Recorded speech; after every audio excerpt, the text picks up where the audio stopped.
Electromagnetic field theory. നമ്മൾ വേവിൻ്റെ EM വേവ്സും ഒക്കെ കുറേ കണ്ടു. ഇനി മറ്റൊരു ഭാഗം മാഗ്നറ്റിക് പൊട്ടൻഷ്യൽസ്. ഇലക്ട്രിക് പൊട്ടൻഷ്യൽ പരിചയമുണ്ട്. അവിടെ ഒരു പൊട്ടൻഷ്യലേ ഉള്ളൂ. പൊട്ടൻഷ്യൽ എപ്പോഴും ഒരു സ്കെയിലാർ ക്വാണ്ടിറ്റിയാണ്. കാരണം പൊട്ടൻഷ്യൽ എന്ന് പറഞ്ഞാൽ വർക്കാണ്. ഒരു കുളമ്പ് ചാർജിൽ ഒരു പോയിന്റിൽ നിന്ന് മറ്റൊരു പോയിന്റിലേക്ക് കൊണ്ടുപോകാൻ ചെയ്യേണ്ട വർക്കിൻ്റെ അളവായി പൊട്ടൻഷ്യൽ എന്ന് പറയുന്നത്. മാഗ്നറ്റിസത്തിൽ 2 പൊട്ടൻഷ്യൽ ഡിഫൈൻ ചെയ്യും. ഒരു ടൂളായത് ഈ പ്രോബ്ലംസൊക്കെ സോൾവ് ചെയ്യാൻ. ഒന്ന് magnetic scalar potential, the other is magnetic vector potential. ഒക്കെ ആദ്യം മാഗ്നറ്റിക് സ്കെയിലാർ പൊട്ടൻഷ്യൽ ഒന്ന് കാണാം. നമുക്കറിയാം, ഇപ്പോൾ ഇലക്ട്രിക് ഇൻറ്റൻസിറ്റി എന്ന് പറയുന്നത് ഒരു കുളമ്പ് ചാർജിന് അനുഭവപ്പെടുന്ന ഫോഴ്സാണ്. എങ്കിൽ അത് ഫോഴ്സാണ്. ഇലക്ട്രിക് ഇൻറ്റൻസിറ്റി എന്ന് പറഞ്ഞാൽ ഫോഴ്സാണ്. ഫോഴ്സ് ഓൺ 1 കുളമ്പ് ഓഫ് ചാർജ്. എങ്കിൽ ഒരു നിശ്ചിത ദൂരം ഇതിനെ ഡിസ്പ്ലേസ് ചെയ്യാൻ ചെയ്യേണ്ട ഒരു കുളമ്പ് ചാർജിനെ ഡിസ്പ്ലേസ് ചെയ്യാൻ ചെയ്യേണ്ട വർക്കെന്ന് പറഞ്ഞാൽ FS cos തീറ്റയാണ്. അപ്പോൾ അല്ലെ F.S എന്ന് പറയും.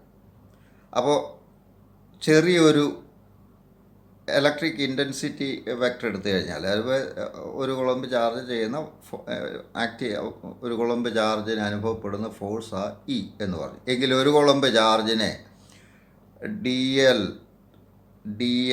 എന്ന് പറയുന്ന ഒരു ചെറിയ ദൂരം ചലിപ്പിക്കാൻ ചെയ്യേണ്ട വർക്ക് E.dl, F.S എന്നൊക്കെ പറയുന്നു.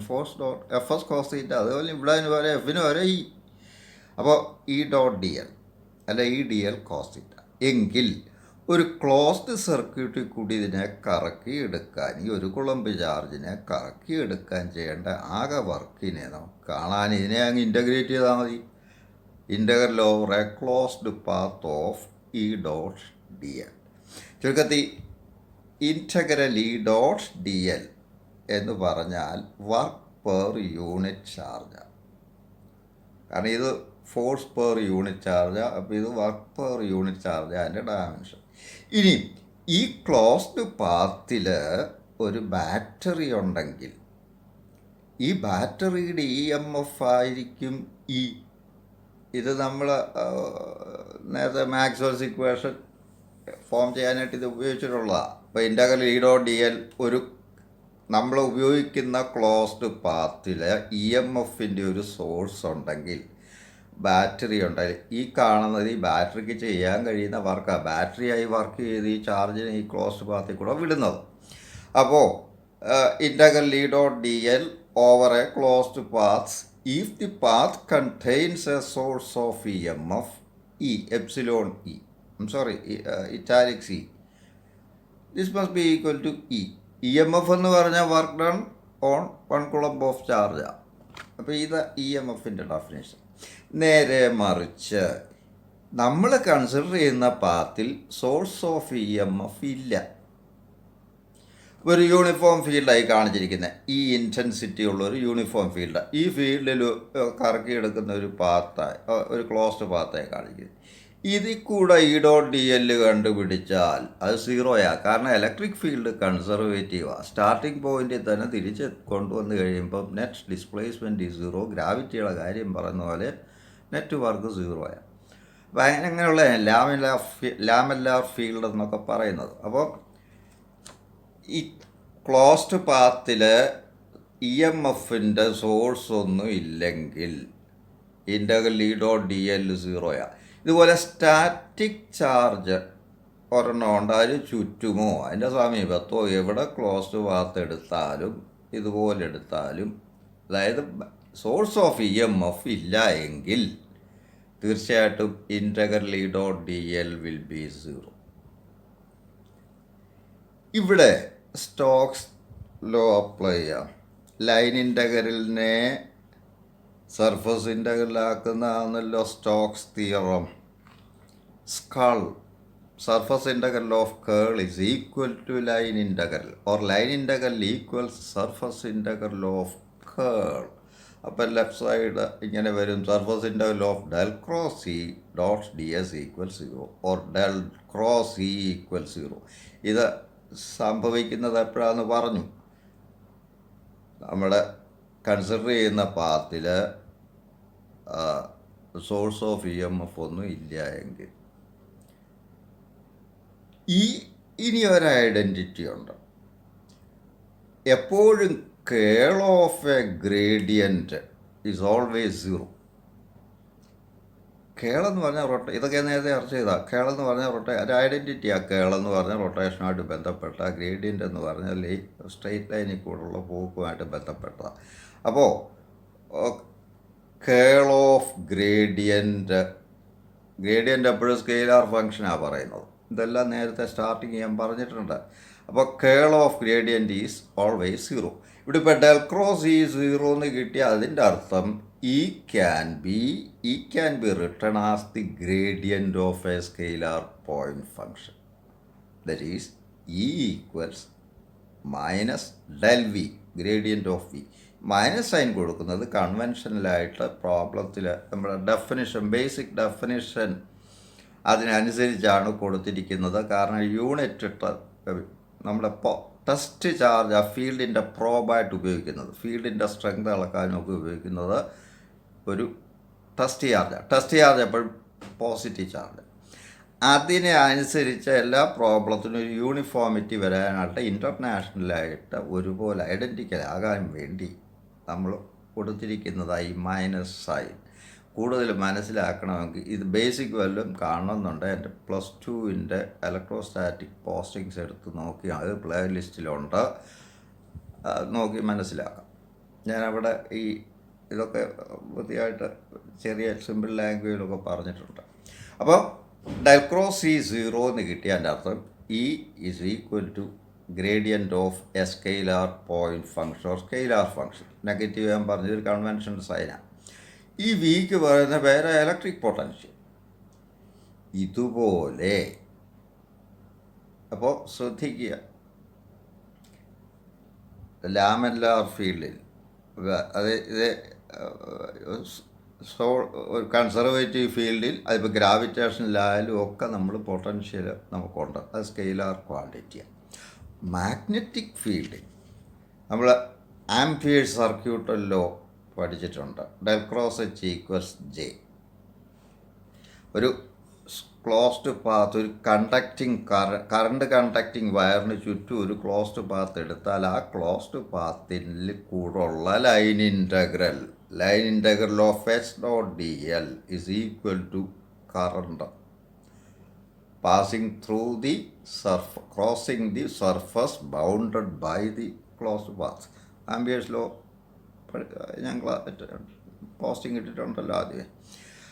അപ്പോൾ ആംപിയേഴ്സ് ലോ എന്ന് പറയുന്നത് ഇതിൽ നിന്ന് നമ്മൾ സ്റ്റോക്സ് തിയറി അപ്ലൈ ചെയ്ത് കഴിയുമ്പോൾ നമുക്ക് ഫോമിൽ ഐ എന്ന് പറഞ്ഞാൽ integral of surface integral of J dot D S എന്നൊക്കെ എടുത്തിട്ട് നമുക്ക് ഇത് കിട്ടിയിട്ടുണ്ട്. ആംപിയേഴ്സ് ലോ മാക്സ്വെൽസ് ഇക്വേഷനകത്ത് ഇതിൻ്റെ അഡീഷണൽ ടൈം കൂടെ വരും, J plus do D by do T എന്ന് വരും. നമ്മളിപ്പോൾ സ്റ്റഡി മാഗ്നറ്റിക് ഫീൽഡിൻ്റെ കേസാണ് എടുക്കുന്നത്. അപ്പോൾ del cross H equals J. This is nothing but Ampere's law. കറണ്ടുമായിട്ട് ഒരു ബന്ധവും ഇല്ലെന്നിരിക്കട്ടെ, നമ്മൾ കൺസിഡർ ചെയ്യുന്ന ക്ലോസ്ഡ് പാത്തിനുള്ളിൽ കൂടി കറണ്ട് ഒഴുകുന്ന കമ്പിയോ കറണ്ടോ ഒന്നുമില്ല, ഡിസ്പ്ലേസ്മെൻറ്റ് കറണ്ട് ഒന്നുമില്ല എങ്കിൽ തീർച്ചയായിട്ടും ജെ 0യാണ്. സ്റ്റാറ്റിക് ഫീൽഡാണെങ്കിൽ, ചേഞ്ച് ചെയ്യാത്ത ഫീൽഡാണെങ്കിൽ ഡോ ഡി ബൈ ഡോ ടിയും 0യാണ്. അപ്പോൾ ഡെൽ ക്രോസ് എച്ച് ഈക്വൽ 0 എന്ന് പറയാം. ഇത് മുമ്പേ പറഞ്ഞ പോലെ തന്നെയാണ്. Del cross H equal 0 means identity ഉപയോഗിച്ച് H can be expressed as the gradient of a scalar quantity like this, h equals minus del phi m, ഇവിടെ ഇലക്ട്രോസ്റ്റാറ്റിക്സിൽ എഴുതിയ പോലെ തന്നെ ഈ ഫൈഎമ്മിന് പറയുന്ന പേരാ സ്കെയിലാർ മാഗ്നറ്റിക് പൊട്ടൻഷ്യൽ എന്ന് പറയുന്നത്. Scalar magnetic potential. ഇവിടെ എൻ്റെ യൂണിറ്റ് ഐയുടെ യൂണിറ്റ് തന്നെയാണ്. കാരണം ഇത് തന്നെയാണല്ലോ ഈ ഡെൽഫൈ ആയിട്ട് വരുന്നത്. അപ്പോൾ ഇത് ദിസ് ഈസ് ആംബിയേഴ്സ് ലോ അനുസരിച്ച് this is equal to I എന്ന ചുരുക്കത്തിൽ മാഗ്നറ്റിക് പൊട്ടൻഷ്യലിൻ്റെ യൂണിറ്റ് ആംപിയറാണ്. ആംപിയർ. അപ്പോൾ മാഗ്നറ്റിക് സ്കെയിലാർ പൊട്ടൻഷ്യൽ ഡിഫൈൻ ചെയ്യുന്നത് when we consider a current loop a circular path which has no connection with any current distribution. അതിനുള്ളിൽ കൂടെ current ഒഴുകുന്ന ഒരു കമ്പി കടന്നു പോവുകയോ അല്ലെ ചേഞ്ചിങ് മാഗ്നറ്റിക് ഫീൽഡോ ഇലക്ട്രിക് ഫീൽഡോ ഉണ്ടാവുകയോ ഒന്നും ചെയ്യാത്ത സ്ഥലങ്ങളിൽ നമുക്ക് ഈ സ്കെയിലാർ മാഗ്നറ്റിക് പൊട്ടൻഷ്യൽ എന്നുള്ള ആശയം ഉപയോഗിക്കാം. ഇതിൻ്റെ അഡ്വാൻറ്റേജ് നമുക്ക് ഈ ഇലക്ട്രോസ്റ്റാറ്റിക്സിലെ പ്രോബ്ലംസ് ചെയ്യുന്ന രീതിയിൽ മാഗ്നറ്റിസത്തിലെ ചില പ്രോബ്ലംസ് ഈ കോൺസെപ്റ്റ് വെച്ച് ചെയ്യാം. Then we will see later. അപ്പോൾ ഇതിൻ്റെ ഒരു മെറിറ്റ് എന്ന് പറയുന്നത് the concept of magnetic scalar potential is useful in handling magnetic problems identical in mathematical form with electrostatic cases. എന്നാൽ ഇനി ലിമിറ്റേഷൻ ഉണ്ട്. ഞാനിപ്പോൾ പറഞ്ഞല്ലോ ഇതിൻ്റെ the application of the concept of magnetic scalar potential is that one, it is limited in application as it can be used to derive magnetic fields only in the absence of continuous current distributions. 2, the concept cannot be used if the line integrals encircling any currents are considered. പറഞ്ഞാനിപ്പോൾ or if the fields within current carrying conductors are required.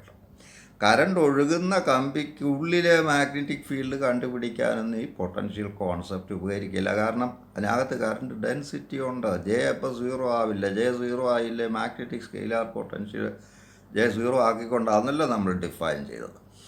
അപ്പോൾ ഇതാണ് അതിൻ്റെ limitations.